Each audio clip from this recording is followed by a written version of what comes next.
नमस्कार दोस्तों, मैं तेजल आप सभी का स्वागत करती हूँ आज के daily current affair updates Hindi भाषा में। आज का पहला अपडेट, प्रधानमंत्री नरेंद्र मोदी की मां हीराबेन 100 साल, इनका 30 दिसंबर को अहमदाबाद के एक अस्पताल में निधन हो गया। उन्होंने तड़के करीब 3:30 बजे अंतिम सांस ली। स्वास्थ्य समस्याओं के कारण उन्हें इस सप्ताह की शुरुआत में अहमदाबाद के UN Mehta institute of cardiology and research centre में भर्ती कराया गया था। मेडिकल बुलेटिन में कहा गया, हीराबेन मोदी का UN मेहता हार्ट अस्पताल में इलाज के दौरान 30 दिसंबर 2022 को तड़के 3:30 बजे निधन हो गया। प्रधानमंत्री नरेंद्र मोदी ने शुक्रवार 30 दिसंबर को गांधीनगर में अपनी मां हीराबेन मोदी का अंतिम संस्कार किया। अगला अपडेट है राज्य का। सेना के एक अधिकारी ने कहा कि मध्य प्रदेश के इंदौर जिले में महू छावनी में देश के पहले इन्फेंट्री म्यूजियम का उद्घाटन किया गया।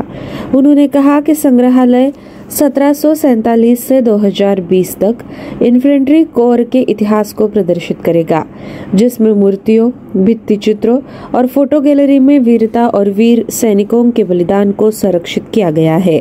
उन्होंने कहा कि 1965 और 1971 के प्लासी, सारागढ़ी, बक्सर और भारत पाक युद्धों के इतिहास के साथ छत्रपति शिवाजी महाराज और सुभाष चंद्र बोस आदि के इतिहास को संरक्षित किया गया है। अगला अपडेट है राष्ट्रीय समाचार का।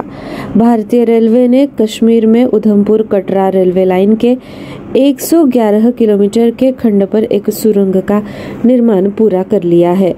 एस्केप टनल, जो देश में अपनी तरह की सबसे लंबी सुरंग है, 12.89 मीटर की ऊंचाई पर स्थित है।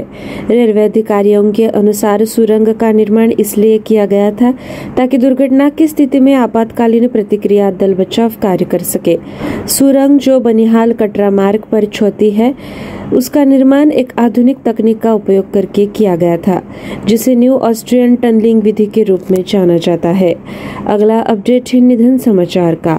ब्राजील के फुटबॉल खिलाड़ी पेले का 29 दिसंबर को 82 वर्ष की आयु में निधन हो गया।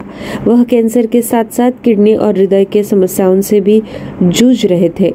पेले को 29 नवंबर को अस्पताल में भर्ती कराया गया था। वह सितंबर 2021 से नियमित रूप से अस्पताल की देखभाल प्राप्त कर रहे थे, जब उनके कोलोन से एक ट्यूमर हटाया दिया गया था।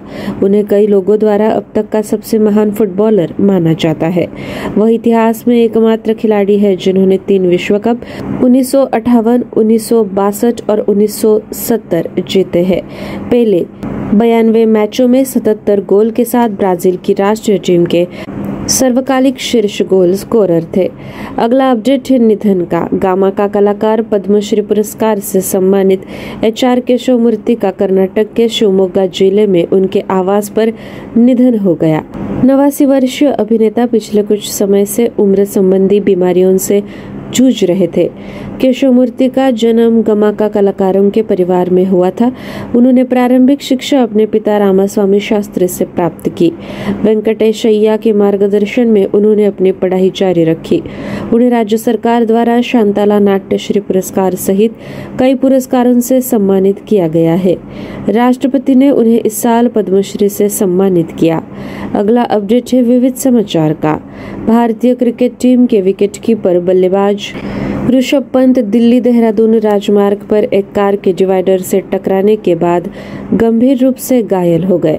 ऋषभ पंत को एक अस्पताल में भर्ती कराया गया है, जहां उनका कथित तौर पर सिर, पीठ और पैर की चोटों के इलाज चल रहे हैं। ऋषभ पंत को जब देहरादून के मैक्स अस्पताल में शिफ्ट किया गया था, तब उनकी हालत स्थिर बताई जा रही थी।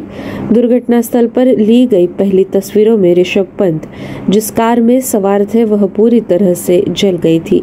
एक अन्य फोटो में भारतीय बल्लेबाज ऋषभ पंत को सिर पर पट्टी बांधे और पीठ पर गंभीर चोटों के साथ दिखाया गया है। अगला अपडेट है अंतर्राष्ट्रीय समाचार का।